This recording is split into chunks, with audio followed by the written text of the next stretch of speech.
2, 2, tested.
Hello, hi, hello again.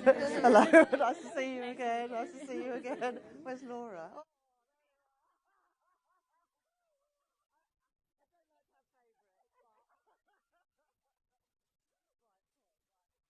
Sorry.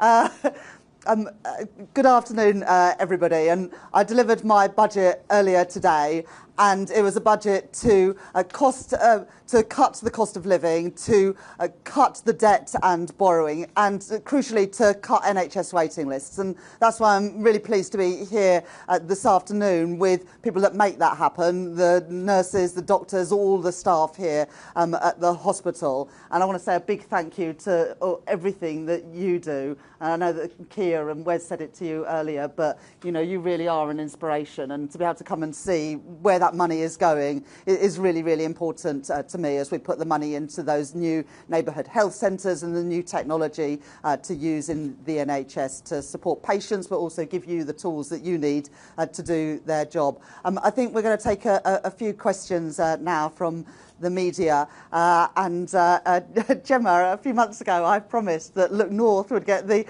first question post budget, and I'm going to deliver on my word, Gemma, so I'll talk directly to the people of West Yorkshire, but especially Leeds. Yes, well, it's good to see you keep a promise, Chancellor. I was talking to people on the high street in Pudsey yesterday in your constituency, and it won't surprise you, they are really struggling with the cost of living. They see the price of things go up and up and up, and wages haven't kept pace with it. Businesses are still reeling after the measures in last year's budget, and today extending that freeze on income tax thresholds will really hit working people. So when you're back up north, what will you say to your constituents? Can you look them in the eye and say things are going to get better because of the budget? So for people in Leeds West and Pudsey, and people all around the country, in Yorkshire and beyond, there will be a reduction of £150 in your energy bills from April next year. That is tangible difference, money in the pockets of working people. And in addition to that, we're freezing NHS prescription charges. We're freezing train fares. So if you're getting on the train in Bramley or in New Pudsey, it's going to be a bit cheaper than it would have been next year. And we're doing all of those things because I know that the cost of living is still a real challenge for people, day to day, week to week, month to month. And that's why in this budget, I am taking direct action to tackle the cost of living. But also, if you are being seen at LGI or St James's Hospital, or going to your GP surgery in Armley or Bramley, then also people will know that we're putting money into our NHS and those new neighbourhood health centres to take the pressure off the hospitals and have people treated closer to home. Next question, Shahab. Chancellor, there was a lot of pressure on you and your government in the lead up to this budget. Plenty of backbenchers have expressed frustration and anger. In this budget, you have scrapped the two-child benefit cap, which has meant that some of them are quite happy. Do you think you've done enough to appease all of them? My focus in the budget is on the country and the people who elected us into government last July. I know that the number one concern for people is the cost of living, which is why we've taken £150 off of people's bills by removing some of those levies and the eco scheme, which has been an utter failure, and using that money to cut people's bills. But just chatting here to some of the nurses and other staff at the hospital, the two-child limit and getting rid of that has a benefit beyond those families, because so many patients who end up in hospital, so many kids who end up in hospital are there because of respiratory conditions, because they may be in poor quality temporary accommodation. The cost to local councils of that, but also the cost to the NHS. And in our schools as well, when I talk to teachers, especially in primary schools, about kids coming into school not ready to learn because of the conditions at home, whether that's a cold house or not enough food to eat. So getting rid of the two-child limit is about addressing child poverty and also reducing some of those costs on other parts of the system, including in our NHS and in our schools. Beth. Thank you. Chancellor, today you've announced that you're extending the freeze on tax thresholds. It will raise £8.3 billion. In the budget in 2024, you said extending the threshold freeze would hurt working people. It would take more money out of their pay slips. I am keeping every single promise on tax I made in our manifesto. I say to working people, I will not increase your national insurance, I will not increase your VAT, I will not increase your income tax. Today, you've just broken your manifesto pledges and your promise to millions of workers in the budget last year you would not extend the threshold. How, in good conscience, can you stay on in your job? In the manifesto, we were very clear. It was the rates of income tax, national insurance and VAT. But I'm not going to get into semantics. I recognise that we are asking people to contribute more by freezing those allowances. They were already frozen by the previous government from 2021 to 2028, and we're freezing them for a further 3 years. And I do recognise that I was asking ordinary people to pay a little bit more. But I've managed to keep that contribution as low as I possibly can by closing loopholes and asking those with the broadest shoulders to pay more. That's why there will be a surcharge on properties worth more than 2 million. It's why we're increasing taxes on savings, dividends and property income. And it's why as well we're getting a grip of some of the waste and inefficiency in the welfare budget by taking luxury cars out of Motability, more face-to-face assessments for disability benefits, so we keep that contribution from working people as low as possible. And this year and in the years going forward, we're taking £150 a year off of people's energy bills for all families, working families and pensioners. And we're able to do that by taking those levies off of people's bills. Can you just acknowledge you've broken a manifesto pledge? You have. The IFS have said you have. Well, if you read the manifesto, we're very clear. We say the rates of income tax, national insurance and VAT. But if you're asking, does this have a cost for working people, I acknowledge it does. I said that in the budget last year. I'm not going to pretend otherwise today, but I do think that is the right decision in the circumstances we face. The OBR have today revised down their estimates of productivity and growth by 0.3 percentage points. They say that that will take out £16 billion of tax revenue we would otherwise have brought in. And they are very clear that is not because of any decision that this government has taken in the last 16 months. It is what's happened in the previous 14 years. Brexit, the pandemic, and frankly, the austerity and chaos from the previous government. And we're all having to pay a price to that. And it's my job to make sure that the numbers add up so that we can ensure we grow our economy, keep interest rates falling, and keep inflation down as well. Joe. Chancellor, Joe Pike, BBC News. The income tax threshold freeze will see millions of people paying more tax while at the same time benefits are being increased. Is that really fair to working people? And a second question, if I may, when did you find out that the OBR had unveiled your budget before you had? So, as I've already said to Beth, I do recognise that freezing the income tax and national insurance thresholds for a further 3 years after the Conservatives froze them for 7 years does mean that we're asking people to pay a little bit more.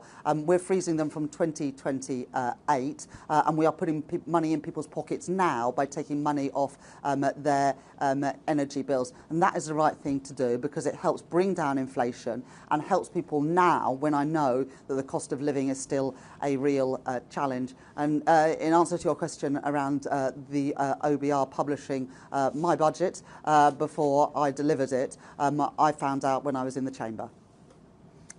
Paul. Hello, Chancellor. Look, the OBR says that you will take on the £6 billion a year cost for special educational needs, but you provided no explanation as to where this money is going to come from. So a school is going to have to stump up the huge amounts of cash themselves, or will you guarantee that per pupil spending on your watch will not go down? So for the next 2 years, and I set this out very clearly in the spending review, we've extended the statutory override for local authorities and we absorbed that money in the spending review. Bridget Phillipson, the Secretary of State for Education, is reviewing at the moment SEND. That's not about money, that's about creating a system that actually works for kids, their parents, for schools, and she will set out that the results of that early in the new year. I believe that we should, wherever possible, integrate children into mainstream schools. That's not always possible, but I would like to see that happening more. But it'll be up to Bridget to set out those reforms. But as I say, we have extended the statutory override for the next 2 years, and we put more money into the schools budget in the spending review just before the summer. Lewis from ITV Digital. Hello, Chancellor. You are raising minimum wage, which sounds like good news, but we've got an unemployment problem in this country. And you are freezing national insurance thresholds for employers. So isn't that just going to stop businesses from hiring people and drive up unemployment?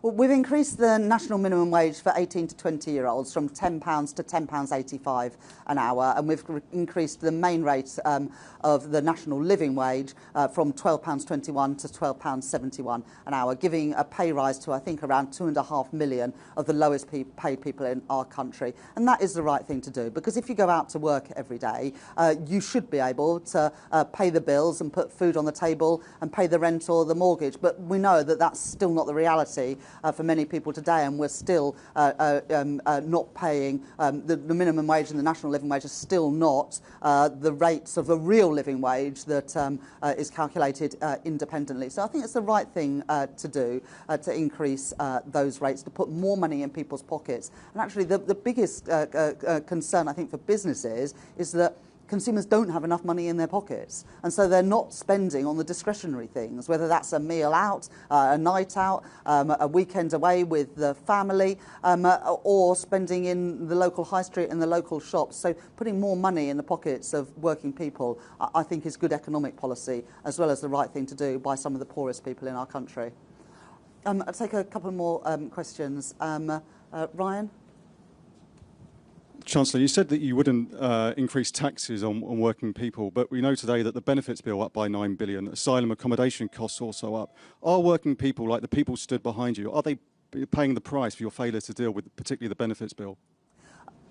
We're not going to leave the welfare system unchanged. Under the previous government, in the last 5 years of the Conservative government, spending on welfare increased by 1 percentage point of GDP, equivalent to £88 billion. The OBR, I think, in their forecast showed that as a share of GDP, welfare spending will be broadly flat, but the system's not working, it's broken. I made some reforms today so that if you live abroad, you can't pay nominal amounts of money to access the state pension, more face-to-face assessments for disability benefits, which Mel Stride, when he was Work and Pension Secretary, got rid of, reforming Motability so it meets its original purpose of affordable leases for disabled people, not subsidising Mercedes-Benz. And so those sorts of changes are the right things to do. But we also today have introduced funding for the Youth Guarantee, which means that a young person will be guaranteed either a place at college,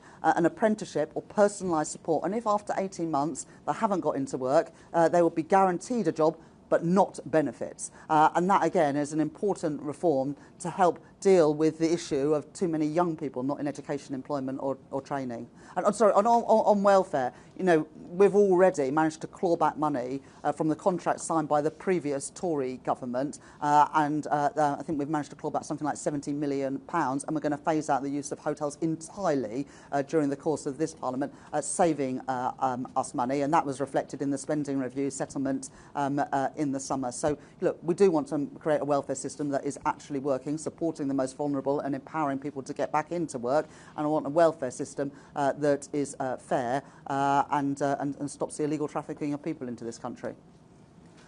Sophie? Yes, thank you. Sophie Huskisson from The Mirror. Unison Union have said that freezing income tax thresholds does the opposite of putting more money in working people's pockets. Do you admit that you could have been braver in targeting the wealthiest in Britain? So, as I've said, I do recognise that we are asking everyone to make a contribution for the security of our country and the brightness of its future. I said that in the speech today, and I also said in the speech today that I'm not going to pretend that that is not asking for a contribution. The Tories, when they were in office, froze the thresholds and said nothing to see here. I'm being open and honest that that is, from 2028, freezing thresholds for a bit longer, and that does have a cost. But we're putting money now in the pockets of working people with £150 off their bills, money off of rail fares, of frozen prescription charges, as well as fully funding the childcare offer of 30 hours of free childcare for preschool children, more free school meals for 500,000 kids whose parents are on universal credit, rolling out universal breakfast clubs at all primary schools. all these things about putting money in the pockets of ordinary working people, as well as the increases in the national minimum wage and the national living wage that I've set out today. But look, you can see the distribution analysis tables in the budget documentation that came out today. This is a highly progressive budget. The biggest winners are those on the lowest incomes, and those who were asking to pay more are those with the broadest shoulders, those who have properties worth more than £2 million. The landlord who pays less tax than their tenant.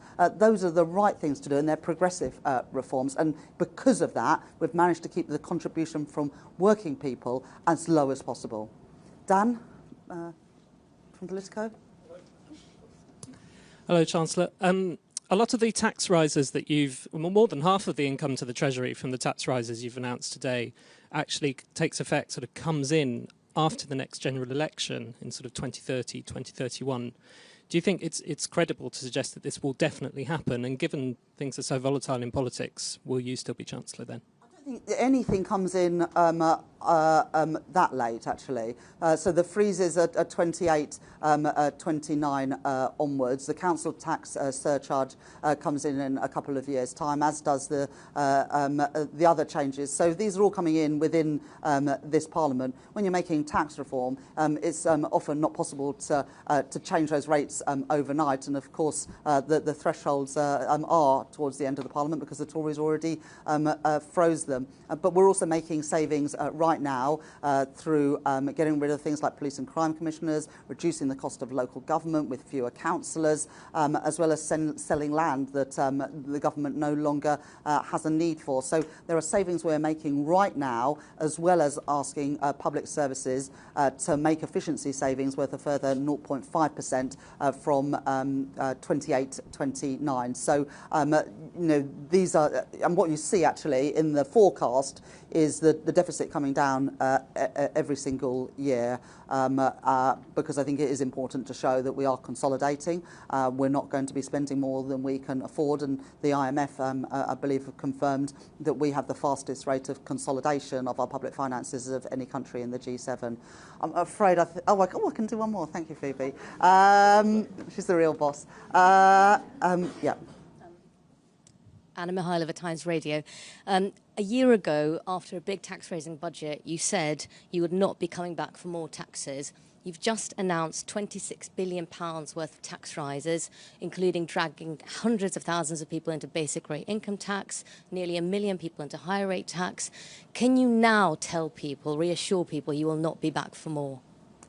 Well, look, last year I had to fill the £22 billion black hole in the public finances left by the Conservatives. What we didn't know then, as well as that black hole in the public finances, that actually productivity growth was weaker than the Office of Budget Responsibility then forecast. They've been really clear in their documentation today, available before the budget, that productivity forecast based on the past is now expected to be 0.3 percentage points lower a year. That hits growth to the same amount and reduces tax revenues by £16 billion a year. And although I believe that we can beat those forecasts, we've beat them this year. The OBR said the economy was going to grow by 1% this year. We've grown it by 1.5%. And I'm determined we'll beat the forecasts again. The Conservatives' legacy is not our country's destiny, but we also all know, because we've experienced it just 3 years ago, that if you ignore the forecasts, you pay a huge price in the cost of government borrowing, and then by implication the cost of borrowing for ordinary families through their mortgages. We've had 5 cuts in interest rates since I became Chancellor of the Exchequer, taking an average of £1,200 off a new mortgage. I am not going to risk the instability that we had under the Conservatives with our public finances or family finances, and that's why I have asked people to pay more. I can't write future budgets, but if you are asking, is this a budget I wanted to deliver today? Well, I would have rather the circumstances were different. But as Chancellor, I don't get to choose my inheritance, and I have to live in the world as it is, not the one that I might like it to be. And I believe that I made the fair and the necessary choices given the fiscal circumstances. I'm afraid that's all that I'm sorry. I think that's all that we've got time for this afternoon. But thank you very much, everybody, for coming along, and thank you particularly for the staff here. Thank you very much. Thank you. Right.